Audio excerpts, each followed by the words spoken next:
를 맞이했습니다. 우려한 대로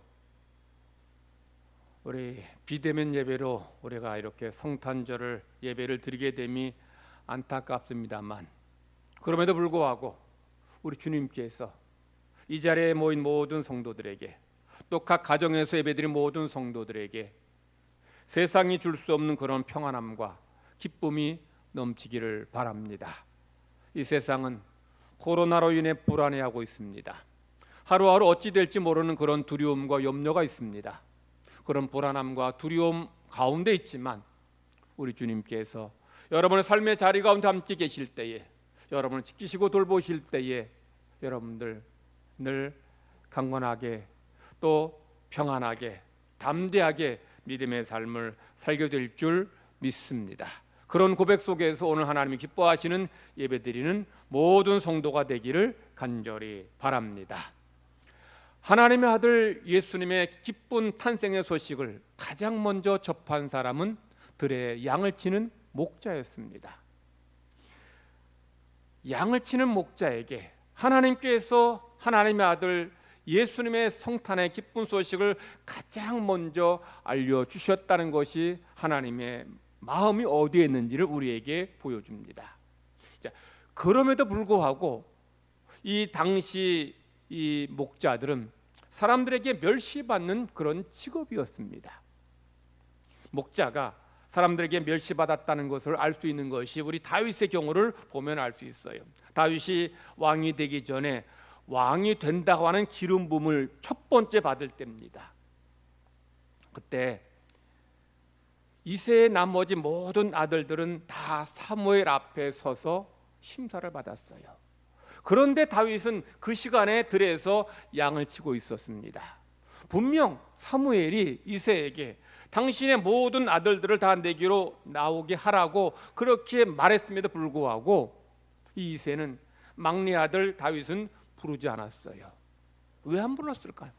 목자였기 때문에. 목자는 당시 사람들이 부정하게 여기는 별로 그렇게 대단한 존재가 아니라고 여겼기 때문입니다. 아버지도 자기 자식 이렇게 여겼으니 다른 사람을 어떻게 생각했느냐는 거죠. 이만큼 목자는 사람들에게 멸시받는 사람들이었다라는 거죠. 그런데 그런 목자에게 하나님께서 가장 큰 기쁨의 소식을 알려주셨다는 것이 역설입니다. 유대 공동체에서 목자들이 멸시받았다는 것이 역설이라고 할 수 있어요. 왜냐하면 유대인 공동체에서 가장 중요한 게 뭘까요? 제사입니다. 제사를 통해서 죄의 씻음을 받아요. 그렇기 때문에 제사는 그들의 삶과 뗄래야 뗄 수 없는 아주 중요한 그런 삶의 모습, 의식입니다. 자, 그런데 이 죄의 씻음 받는 이 제사에 있어서 중요한 세 것이 필요합니다. 첫 번째는 제사장이고, 두 번째는 죄를 씻는 그 죄를 지은 사람이죠. 세 번째 뭡니까? 제물이 있어야 돼요. 제물이 있어야 제사 드릴 수 있어요. 아무리 제사장이 많다 해도 제물이 없으면 제사 드릴 수 없는 겁니다. 그러므로 죄를 지은 사람이 자기의 죄를 씻을 양을 끌고 와서 그 양의 머리에 손을 얹고 내 죄를 전가하며 그 짐승을 죽임으로 내 죄가 씻음받고 구원받습니다. 이처럼 이 제사 드리는 데 있어서 중요한 것이 양인데, 양을 키우는 목자, 양을 공급하는 목자가 사람들에게 멸시받았다라고 하는 것이 이 역설이죠. 사실 그들의 삶에 제일 중요한 것이 제사고, 제사를 통해 그들이 하나님의 진노의 심판받지 않고 하나님 백성으로 살아갈 수 있다면, 그러면 그 내 죄를 씻는 이 제물을 공급하는 이 목자가 누구보다 더 귀하게 여김 받아야 되는 것이 당연하지 않겠냐는 거예요. 그런데 제사장은 귀하게 여기면서 제물을 공급하는 이 목자를 귀하게 여기지 않았다는 것이 참 아이러니한 일입니다. 자, 그럼에도 불구하고 하나님께서 이 독생자 탄생의 이 기쁜 소식을 목자에게 가장 먼저 말씀하셨다는 것은 하나님 마음에는 이 목자가 있다는 거예요. 목자를 귀하게 여긴다는 거죠. 비록 사람은 그를 귀하게 여기지 않을지라도 하나님은 그런 목자를 귀하게 여기신다는 거예요. 다윗은 사람의 마음에 드는 존재가 되기를 바라기보다는 하나님이 기뻐하신 사람이 되기를 바랬어요. 하나님을 제일로 여기며 살았다는 거죠. 그랬기에 하나님께서 그 다윗을 높여주셨습니다. 그래서 오늘 주님 오신 성탄절을 맞이해서 예배하는 모든 성도들이 바로 하나님께서 보실 때 목자 같은 그런 사람이 되기를 바랍니다. 하나님을 귀히 여기며 하나님께서 내게 주신 소명을 잘 감당하기를 힘쓰며 쓰는 그런 모든 성도들이 되기를 간절히 바랍니다. 비록 목자들은 사람이 자기를 천시하고 멸시할지라도 내가 하는 이 일을 통해서 이 땅에 있는 많은 사람들이 다 죄 씻음 받고 용서받고 하나님 백성으로 살아가고 있다는 이 자존감을 가지고 자부심을 가지고 맡은 사명 잘 감당했는데, 오늘 성탄절을 맞은 우리 모든 성도들에게도 하나님이 나를 귀하게 여기심을 감사하면서 여러분 각자에게 주신 사명을 잘 감당함으로 하나님께 영광 돌리고 하나님을 기쁘시게 하는 모든 성도가 되기를 간절히 바랍니다. 하나님이 세상의 구원자 예수님 탄생의 기쁜 소식을 목자들에게 먼저 알려주신 이유는 방금 말씀드린 것처럼 목자들은 제사에 있어서 가장 중요한 제물을 공급하기 때문이에요. 또 한 가지, 하나님께서 이 목자들에게 탄생의 기쁜 소식을 알려주신 이유는 예수님이 양으로서 세상 죄를 짊어지고 갈 대속의 양으로 오셨기 때문입니다. 하나님이 우리 인간을 구원하시기 위해서는 하나님이 사람이 되셔야 합니다. 하나님이 사람이 되셔서 십자가에서 모든 인류의 죄를 짊어지시고 죽으심으로 우리의 죄가 씻음받게 되는 것입니다. 그런 면에서 이 성탄절은 하나님이, 거룩하신 하나님이 창조주가 사람이 되신 이 귀한 것을 우리가 기억하며 감사하는 그런 날인 것이죠.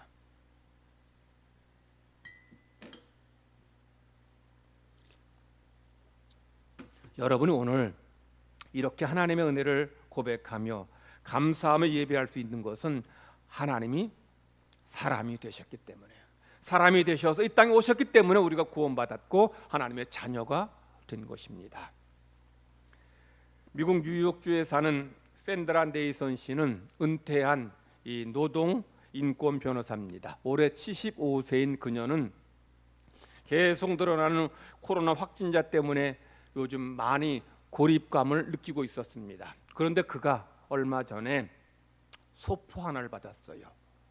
한국국제교류재단에서 보낸 소포입니다. 그 소포 겉표면에는 코로나19 생존 바이러스라고 이제 적혀져 있어요. 그 안에 상자가 있었는데 상자 안에는 한국을 위한 귀하의 헌신의 감사 표시로라는 그런 글귀와 함께 마스크 100장, 항균 장갑, 그리고 홍삼 캔디, 은수저, 비단 부채, 그리고 피부 보호제 등이 들어 있습니다. 이 샌드라 네이선 씨는 뉴욕 타임스와의 인터뷰에서 자신이 받은 그 소포, 즉 한국에서 보낸 선물, 이 상자를 바라보면서 이렇게 말합니다. 이 선물 상자는 마치 1968년부터 나를 향해 긴 여행을 해온 상자 같았습니다. 거기에 담긴 마법 같은 것이 나를 눈물 짓게 했습니다라고 말했습니다. 이 샌드라 네이선 씨는 54년 전인 1966년도에 시카고 대학을 갓 졸업한 21살 때에 한국에 가는 평화봉사단에 자원했습니다. 우여곡절 끝에 춘천에 있는 그 여학생들에게 영어를 가르치는 일을 했어요. 당시 한국은 가난과 질병과 독재와 6.25 전쟁 폐허더미 속에 짓눌려 있었던 그런 때였습니다. 얼마나 가난했습니까? 아이들이 신발도 없이 돌아다닌 때였습니다. 밤이면 이 쥐들이 천장에서 그냥 뛰어다니는, 두둑둑 하면서 뛰어다니느라고 그것 때문에 밤잠을 설칠 때였습니다. 당시 평화봉사단원들의 논쟁 중에 하나는 그들이 이제 본국으로부터 타임스지와 뉴스워크지 이걸 이제 공급받았는데, 타임스지와 뉴스워크지 중에서 어느 곳으로 뒤를 닦는 게 더 나을지, 이런 거 가지고 이제 우스개 삼아서 논쟁했던 때였습니다. 겨울에는 얼음을 깨고 찬물로 세수했고, 교실에는 작은 숯불난로 하나가 전부여서 이 사람들이 이 햇볕을 쫓아다니면서 체온을 유지할 때였습니다. 그런 환경 속에서도 아이들은 열심히 공부하려 했고, 그리고 이 네이선 씨는 그런 학생들에게 정이 흠뻑 들었습니다. 2년 동안이지만 뭐 여러 가지 많은 그런 사연도 있었는데, 그 중에 이런 일도 있었습니다. 한 아이가 유독 자주 이제 아픈 아이가 있었어요. 가만히 보니까 이 네이선 씨 보니까 이 뱃속에 기생충이 많아서 얼굴이 그냥 노랗게 뜬 아이예요. 그래 저렇게 놔두다가 죽을 것 같아서 그 아이를 미군 군의관에게 데려다 주어서 이 장내에 있는 모든 기생충들을 이제 청소하고 이제 치료받게 했어요. 그랬더니 이제 며칠 후에, 얼마 후에 이 아이의 엄마가 찾아왔어요.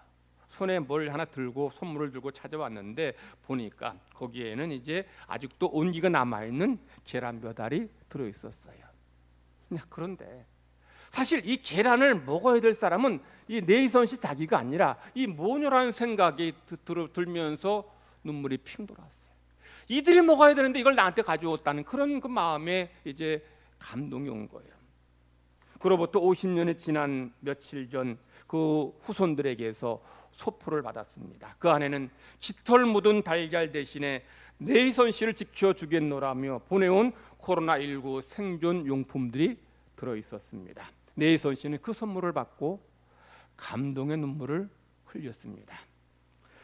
1960년대 한국은 미국과 비교도 되지 않을 만큼 가난한 나라였습니다. 지금 얘기했던 것처럼 이 네이선 씨가 한국에 왔을 때 그 당시 상황 어떻습니까? 뭐 이 평화봉사단 단원들끼리 하는 얘기 중에, 농담처럼 하는 얘기 중에 하나가 타임지로 뒤를 닦는 게 나을지, 뉴스워크지로 뒤를 닦는 게 나을지 논쟁할 정도로 그렇게 물자가 귀했던 거예요. 그거라도 사실 타임지나 뭐 뉴스워크 여러분들 뭐 아시겠나 모르겠는데 코팅된 종이처럼 막 뻣뻣해요. 그런데 그거라도 닦지 않으면 안 될 만큼 물자가 귀했던 때입니다. 저도 어릴 때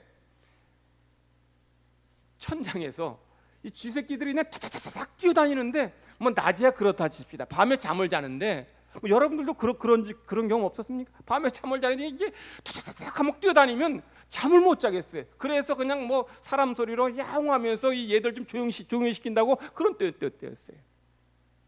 따뜻한 물 언강삼심입니다. 그냥 우물 깨고서 찬물로 그냥 세수했던 때였어요.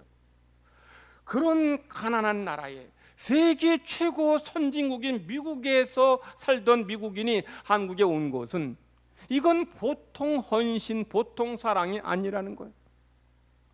그런데 이 21살의 젊은 그 학생이 이런 나라에 와서 정말 봉사하고 섬겼다는 것이 얼마나 귀하고 놀라운 사랑이냐는 거죠. 그런데 하나님께서 사람이 되신 것은 이보다 더한 헌신이고 더한 사랑이라는 거죠. 창조주 하나님께서 사람이 되셨다. 거룩하신 하나님이 피조물이 되셨다. 그것도 십자가의 죽으심으로 우리를 살리셨다는 것은 이 얼마나 크고 놀라운 사랑인지 우리에게 말해주고 있는 거예요. 하나님의 사람 되심, 피조물의 사람 되심을 가장 잘 극적으로 보여주는 것이 독생자 예수님이 이 구유에 누이신 거예요. 구유는 뭐예요? 구유는 이 짐승들의 먹이통입니다. 따뜻한 온돌방에 누워야 될 그 아기 예수님이 이런 구유에 누일 정도로 낮아지셨다는 걸 뭘 말씀합니까? 하나님의 이런 낮아지심, 하나님의 겸비하심 우리에게 보여주는 거죠. 그런 하나님의 낮아지심으로 인해 여러분은 구원받았고 하나님의 자녀가 되었어요. 그런 헌신과 희생과 낮아지심과 겸비함 때문에 여러분은 하나님의 자녀가 되었고 하나님 안에서 평화를 누리게 된 것입니다. 네이선 씨는 이 한국에서 보낸 이 선물을 받고서 이제 눈물이 핑 돌았다고 말하지만 그가 한국인에게 베푼 사랑에 비하면 한국에서 보낸 그 선물은 정말 작은 것입니다.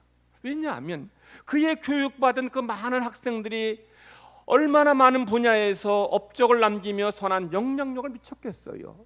그의 교육받은 사람들이 얼마나 이 나라 발전에 크게 기여했겠느냐는 거죠.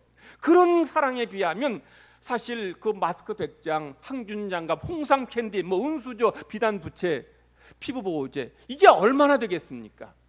그런데도 이 네이선 씨가 눈물이 났다라고 하는 데는 이유가 뭘까요?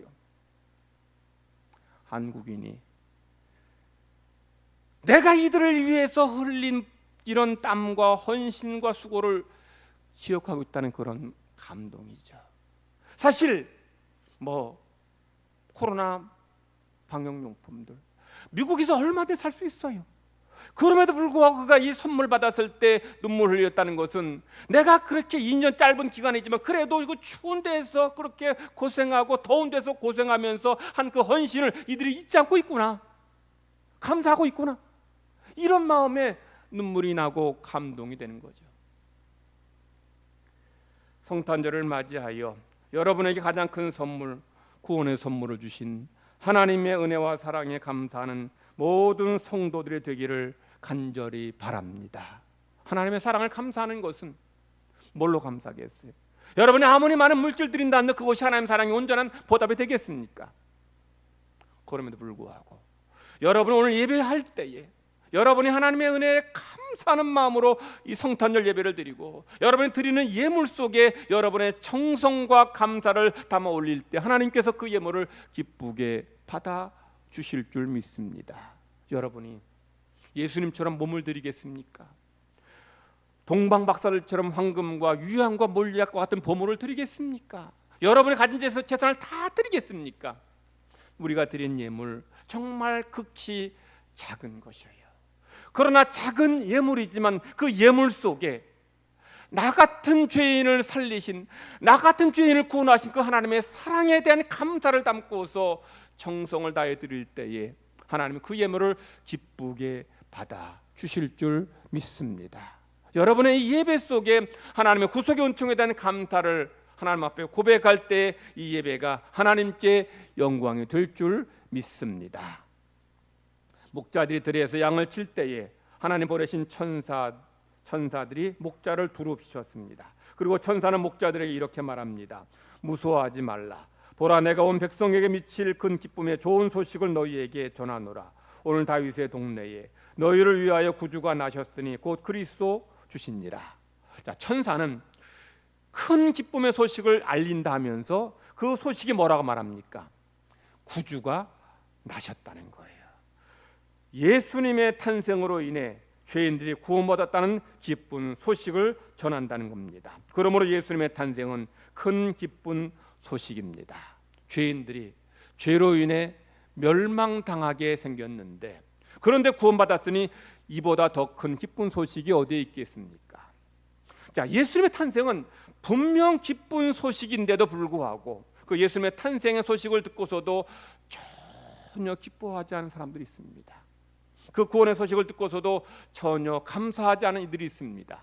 누구일까요? 오늘 우리 읽지는 않았지만 이 예수님 탄생에 관한 소식을 이제 기록한 마태복음에는 동방박사를 통해 예수님 탄생의 소식을 접한 사람들의 반응을 거기서 말씀하고 있어요. 헤롯은 동방박사를 통해서 세상의 구원자 하나님의 아들이 오셨다는 그 소식을 듣고서는 불안과 두려움에 빠졌습니다. 그리고 곧 적대감을 표출합니다. 그래서 이제 동방박사에게 이렇게 말합니다. 탄생한 아기에 대해 자세히 묻고 아이를 발견하거든 내게도 알려줘서 나도 가서 그에게 경배하게 하라고 부탁합니다. 이는 이 헤롯이 아기 예수님께 정말 경배하려고 한 것은 아닙니다. 찾아서 죽이려 한 거예요. 하나님의 아들이 헤롯을 구원하기 위해 이 땅에 오셨는데 헤롯은 그 아기를 향해서 적대감을 표출하고 이렇게 두려워하고 있습니다. 헤롯뿐입니까? 종교 지도자를 어땠습니까? 종교 지도자들은 이 동방박사 통해서 이 땅에 메시아 구원자가 오셨다는 소식을 들을 때에도 전혀 자기들과 아무 상관없다는 그런 투로 메시아 탄생에 대한 미가 예언을 그저 무덤덤하게 읊조리고 있어요. 예수님께서 그 헤롯을 구원하시기 위해 종교 제사장, 종교 지도자를 구원하시기 위해 이 땅에 오셨음에도 불구하고 이들은 그것이 나와 무슨 상관이냐, 나와 아무 상관없다는 그런 투로 그저 아무 감동 없이 아무 그런 느낌 없이 예수님이 메시아가 이 땅에 오셨다는 미가 예언을 그저 아무 이런 그런 감동도 없이 읊조리고 있는 거예요. 예수님 탄생의 소식을 기뻐한 사람은 누굽니까? 들의 목자예요. 이방인인 동방박사들입니다.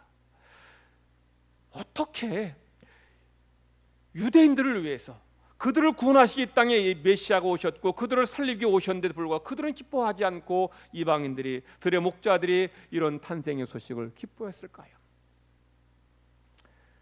왜 헤롯뿐 아니라 종교 지도자들은 가장 기쁜 소식인 구원자 예수님의 탄생의 소식을 기뻐하지 않았을까요? 그들의 관심이 어디에 있었어요? 권력을 유지하는 데 있었어요. 그들의 관심이 내가 지금 가지고 있는 이런 기득권을 누리는 데 있었기 때문에 예수님 탄생의 기쁜 소식을 듣고서도 전혀 기뻐하지도 않고 감사하지도 않고 오히려 적대감을 표시하고 무덤덤했던 것을 우리는 보게 됩니다. 예수님께서 오늘 이 땅에 오셨다는 이 성탄절을 맞아 우리가 함께 예배드리지만 여러분에게는 예수님이 오셨음이, 예수님이 탄생하셨음이, 예수님이 이 땅에 하나님의 구원자로 오셨음이 정말 감사하고 또한 기쁘고 또한 그런 감격이 되고 있습니까? 여러분의 관심이 세상에 있고 세상에 만족에 있고 물질에 있고 성공에 있는 이들에게는 예수님의 탄생의 소식이 결코 기쁜 소식은 아닙니다. 바꾸어 말하면 모든 사람들이 다 예수님의 탄생의 소식을 기뻐하는 것은 아니란 뜻입니다. 그의 마음속에 관심이 세상과 물질과 성공에 있는 이들에게 이 예수님 탄생의 소식은 공허한 소식에 불과할 것입니다. 아무리 세상 구원자가 오셨다 할지라도, 하나님의 아들이 오셨다 할지라도 내 마음속에 이런 가난한 마음, 천비한 마음, 구원의 은총을 소망하는 마음이 없다면 오늘 성탄절은 세상에서 지금 즐기는 사람들의 마음과 전혀 다를 바 없을 것입니다. 성도 여러분, 여러분에게는 성탄의 기쁨이 있습니까? 예수님께서 나 위에 오셨다는 이런 감사와 감격이 있습니까? 이번 성탄절엔 성도들에게 구원의 기쁨과 감격이 온전히 회복되기를 간절히 바랍니다. 천사는 메시아 탄생의 기쁜 소식을 하나님이 기뻐하신 사람들 중에 평화라고 외쳤습니다. 왜 메시아 탄생이 세상 모든 사람들에게 평화가 아니라 하나님이 기뻐하신 사람들 중에 평화라고 말했을까요? 예수님이 오시면 세상 모든 사람들이 다 평화를 누리고 다 기뻐하리라고 생각하는데 지금 천사는 그렇게 말하지 않습니다. 하나님이 기뻐하신 사람들 중에만 평화가 있다는 거예요. 왜 그랬을까요? 예수님의 탄생은 세상 모든 사람들에게 구원이 아니라 하나님께서 기뻐하신 사람들에게만 구원이 임하기 때문입니다. 예수님이 이 땅에 오심으로 인해서 세상 모든 사람을 다 구원할 수 있지만 그렇다고 해서 세상 모든 사람이 다 구원받은 건 아니에요. 어떤 사람만 구원받았습니까? 예수님을 나의 구주로 고백하고 영접한 사람들만 구원받았어요. 그런 이들에게 바로 뭐가 있는 거예요? 평강이 있는 거예요. 하나님께서 이 땅에 모든 사람 평화 주시길 원하십니다. 모든 사람들을 다 구원하시기 원하셔요. 그런데 모든 사람들의 구원 은총이 베풀어지길 원하는데도 불구하고 그 예수님을 믿지 않고 받아들이지 않은 자들에게는 구원 은총이 임하지 않고 그런 이들에게 평화를 누릴 수 없는 거예요. 그래서 주님께서 이 천사 통해 하신 말씀, 이 기쁜 평화의 소식은 바로 하나님이 기뻐하신 사람들에게만 있다라고 말씀하는 겁니다. 천사가 말한 평화는 어떤 평화일까요? 전쟁이 없는, 싸움이 없는 그런 평화가 아닙니다. 하나님 안에서 구원받은 자가 누릴 평화입니다. 여러분 구원받았다는 것은 여러분이 천국에 간다 이것만 말하는 게 아니에요. 구원받았다는 것은 하나님의 원수였던 인간이 하나님과 화해하게 되었고 그래서 하나님의 자녀가 되었다는 것을 포함하고 있는 거예요. 그러므로 평화는 이런 평화입니다.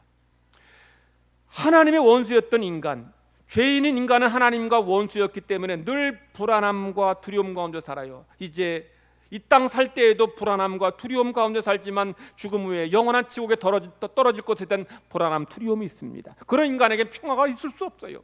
이는 마치 절대 권력 가진 임금과 왕과 원수로 지내는 것과 똑같습니다. 어떤 사람이 임금 왕과 원수로 지낸다면 그는 불안에 견딜 수 없을 거예요. 언제 죽을지 모르니까. 이와 마찬가지죠.